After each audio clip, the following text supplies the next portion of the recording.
Hey loves, welcome back to my channel. Today video I'll be teaching you how to make this bustier flare dress with a keyhole at the back and also a collar on the front neckline. So if this is what you're interested in, please keep on watching. If you found this video helpful, please don't forget to subscribe to my channel, like my video and share. Let's get started. So guys, to make this dress you will need your fabric. I made use of this Ankara fabric. The total of what I made use of was 3 years. And also you will need a matching tunet, your lining piece, and of course you will need your bias, your thread and your zipper. So let's get started. So we are going to be drafting the upper part of this dress on a pattern paper, and to do that I first of all rule out a shoulder line. I will divide my shoulder measurement by 2. Then I will mark a neck width of 3 inches and the depth is 3 inches as well. I will use my curve rule to connect it. If you are on the bigger side, please make use of 3.5 inches by 3.5 inches. So from where I mark the shoulder, I came down by 1 inch for my shoulder slope, and that becomes my new shoulder. And from the shoulder I will come down to my chest line. So divide your round bust measurement by 6 and add 1 inch to whatever you get.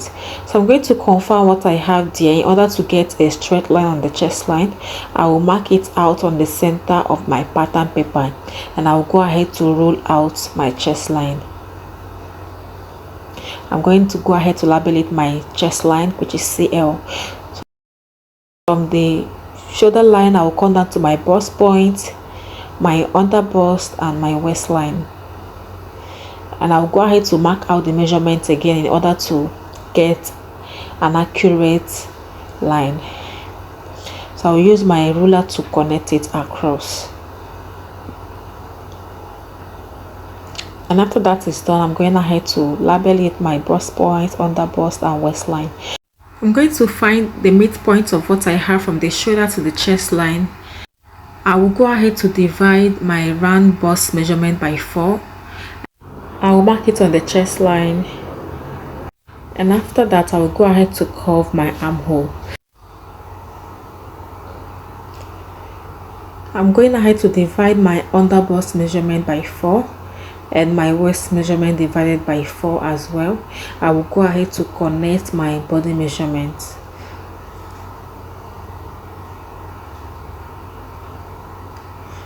So after that is done, the next thing we are going to be doing is to work on the yoke part of this dress, and to do that I'm going to be going upward by 2 inches from the chest line. So from the chest line I will go up by 2 inches. This is how covered I want the chest area to be. So if you want yours to be revealing, you can go up from your chest line by 1 inch or 1.5 inches, or you can also maintain your chest line.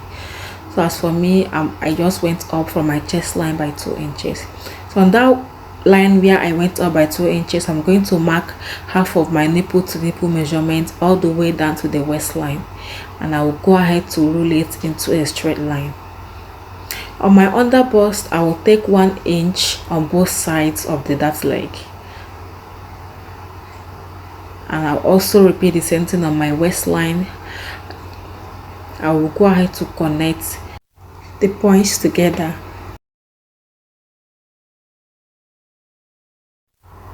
On the bust point, I will come down by 1 inch, and I'll go ahead to use the curved part of my ruler to connect the dart to the 1 inch I came down by from the bust point.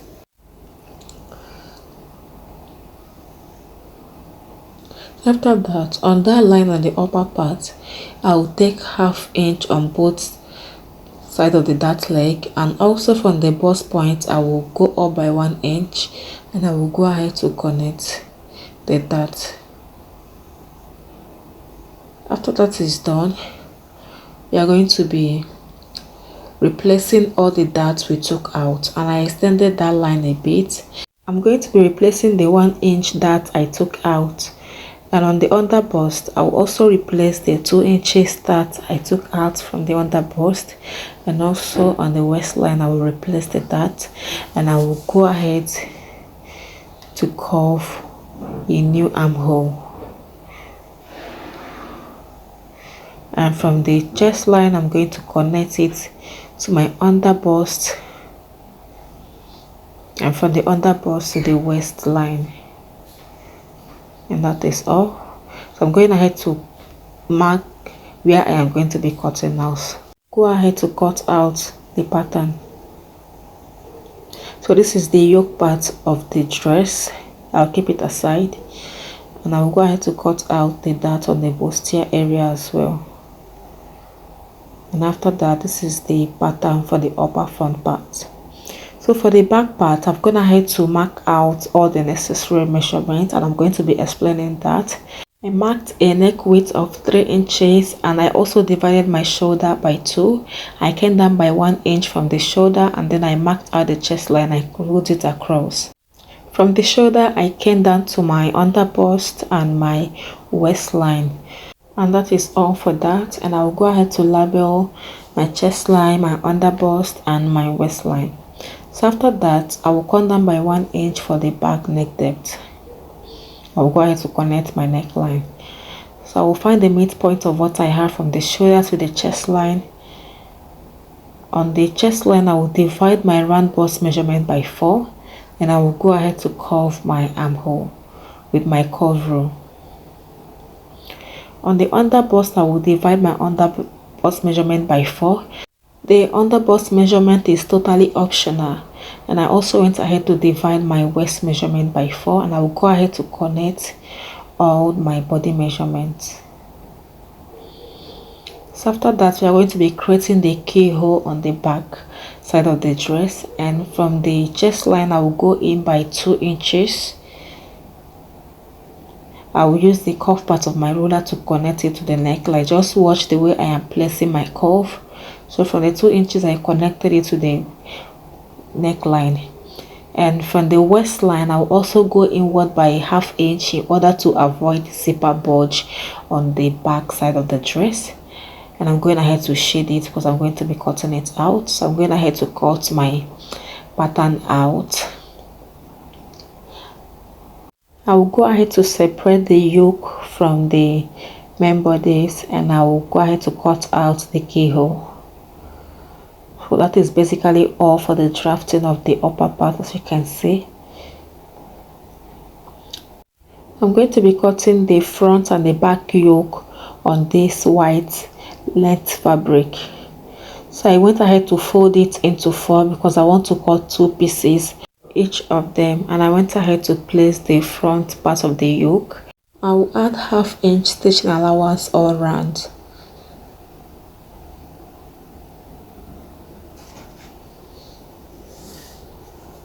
And after cutting it, I will keep it aside. So for the back side of the yoke, I will also go ahead to fold my net fabric into 4, and I will place the back side of the yoke on it. I will also add ½ inch stitching allowance all around.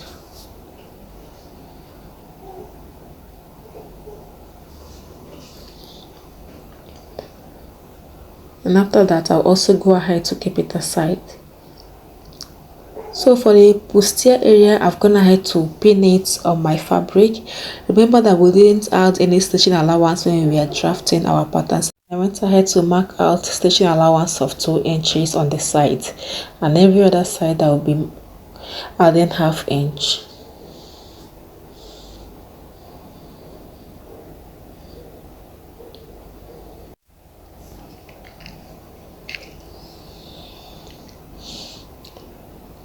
So for the back, I first of all mark out 1½ inches for zipper allowance, and on the sides I'm going to mark out my 2 inches allowance, and every other side I will add ½ inch as my stitching allowance. I will go ahead to cut it out. I also slit my zipper allowance open. I will go ahead to notch my zipper allowance. So guys, for the flare part, I'm going ahead to fold my flare in a triangular form, as you can see. So I will go ahead to mark out a line on the upper part. On the line, I'll mark quarter of my waist measurement. That's my waist measurement divided by 4. I will add my stitching allowance. And then to mark the length of the gown, I'm going to be minusing my half length, placing it on the waistline. I will mark out my gown length, and I'm going ahead to mark out 40 inches for my gown length.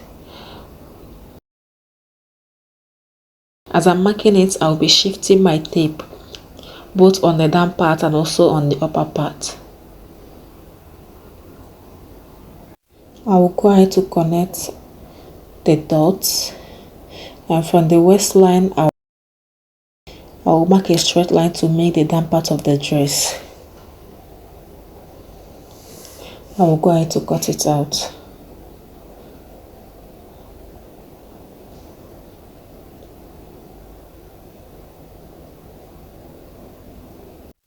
After cutting it, I will use it to cut out the back part of the flare.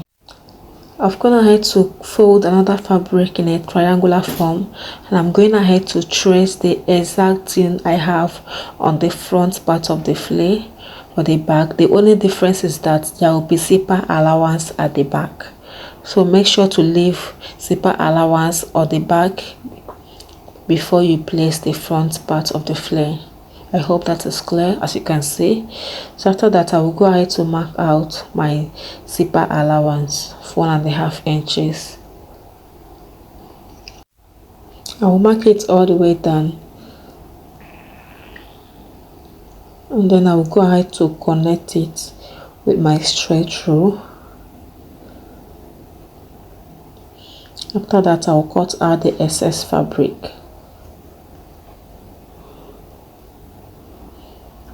That is all for the back part. I'm not going to be cutting it on a lining. I will leave it like that.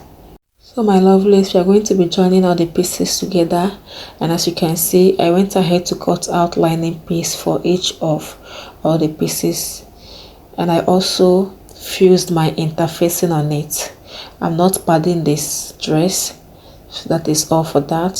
So I will keep all the lining pieces aside so we can work on the bustier area. So this is the center front. I'm going to match the side front to it, right side facing right side. I will use my pin to hold it together so you all can understand what I'm doing right here.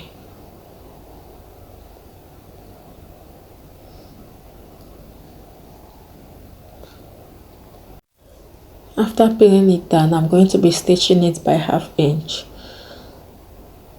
So on the other side, I will repeat the same process, placing the side front to the center front. I will also stitch it by 1/2 inch. I will do the same thing for the lining piece. So guys, I've gone ahead to stitch it. This is what my bustier area is looking like, as you can see, and this is the lining piece.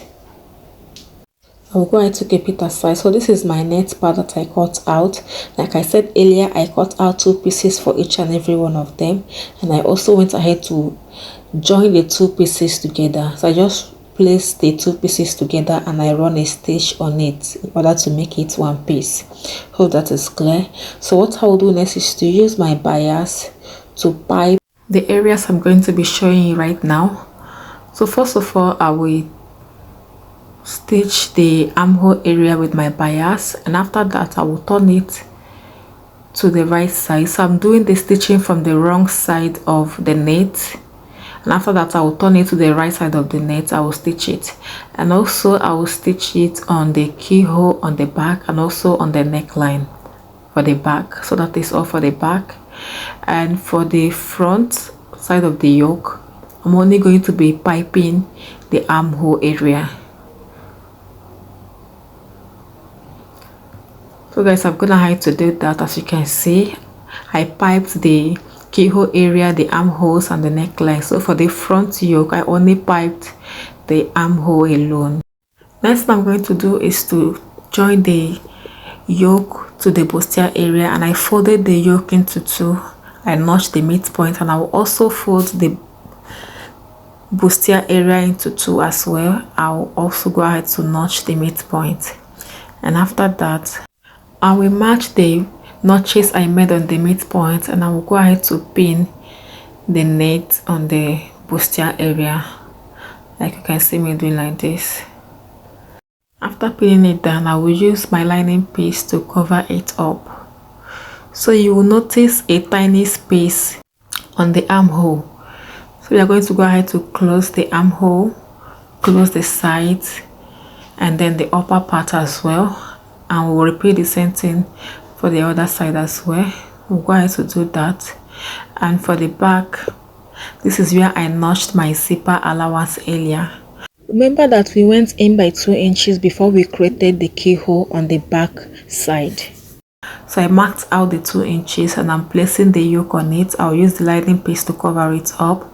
I will stitch the upper part and the sides.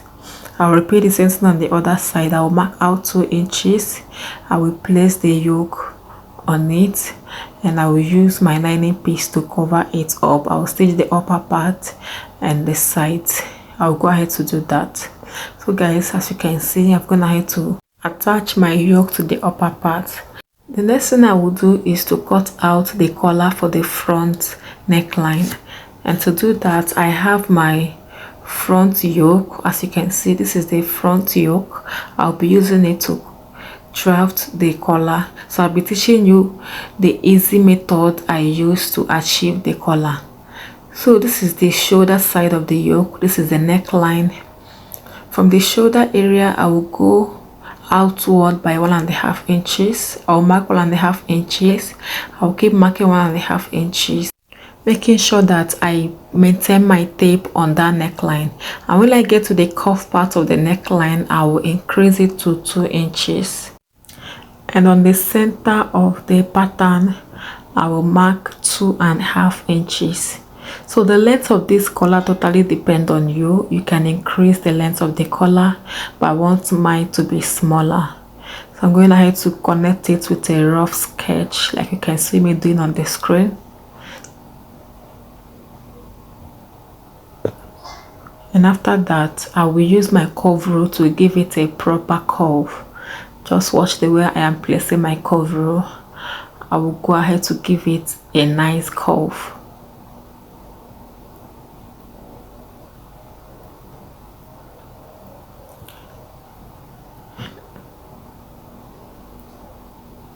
And that is all for that.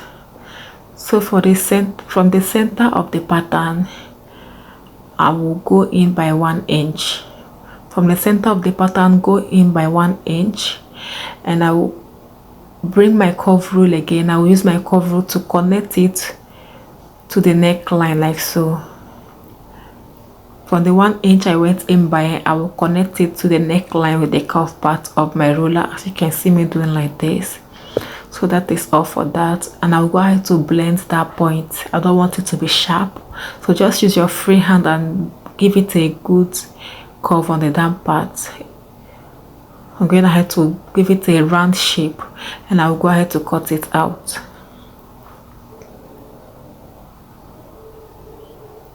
And this is what you will have after cutting it out. You can see how beautiful this is looking already. So this is very simple. Just follow the method and you will get it right. So guys, I'm going to be cutting it on this crepe fabric. I'm going to have to fold it into 2, and I'll fold it into 4 again, because I want to cut out both the main piece and the lining piece together. I will just go ahead to add 1/2 inch all round. As I cut it out, I'll add 1/2 inch all round for my stitching allowance, because I'm going to be turning it with my lining piece.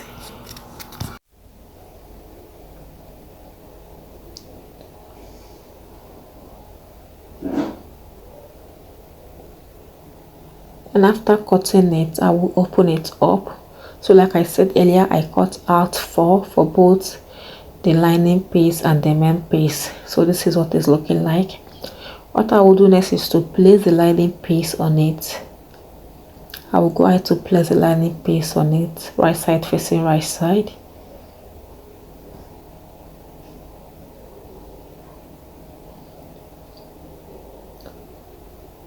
Now go ahead to stitch only the damp parts. Only the damp parts. After stitching it on the down part, I'm going ahead to trim out a little bit of the sewing allowance. I will turn it to the right side. I will go ahead to give this a good press. You guys, I'm going ahead to iron it properly. You can see how beautiful it's looking like. So I'm going to be overlapping the center. I will overlap the center with 1/4 of an inch.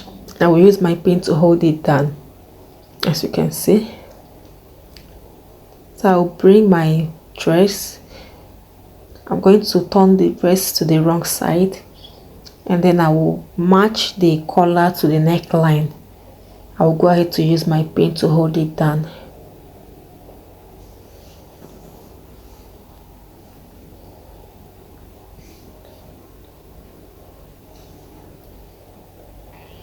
And after that, I will go ahead to stitch it by 1/2 inch. After stitching it, this is what I have. I will go ahead to turn it to the right side. So I will turn the collar to the right side, and this is what I have. I'll go ahead to pin the collar together with the shoulder. As you can see, I will also pin the other side, pin the collar together with the shoulder, and this is what I have. But make sure that you give this collar a good press so that it will relax properly. So I'm going to be joining the down part of this dress to the upper part of the dress. I will place it right side facing right side. I will go ahead to stitch the waist area by 1/2 inch, and for the back as well. I'm going to turn the down part right side facing right side on the upper part. I will go ahead to stitch the waistline by 1/2 inch, and after stitching it, this is what I have for both the front and the back. As you can see, this is what I have. The next thing I will do is to close my zipper allowance. I'll go ahead to stitch it down, and after sewing my zipper allowance, I'm going to go ahead to join the front and the back on the shoulder. I will face them right side facing right side. I'll go ahead to stitch it. Make sure that your collar on the front line is part of the shoulder. I'm going to stitch it, and also I will arrange the sides. I will also take my body measurement and stitch it as well. So guys, after stitching it, this is what I have. I went ahead to open where I'll be inserting my zipper, and I'll go ahead to insert my zipper, and also on that keyhole area we are going to be finishing it with a button and with a loop. So I cut out this tiny piece of fabric. I'll go ahead to fold it like this. After folding it, I will attach it on one side of the keyhole on the neckline, and on the other side I will attach a button to it. So guys, I've gone ahead to do all that, and this is what the dress is looking like. If you found this video helpful, please don't forget to subscribe to my channel. Comment down below, tell me how you feel about this video. If you have any question for me, please don't hesitate to comment down below. And that is all for today's video. Please support my channel till we see you on the next one.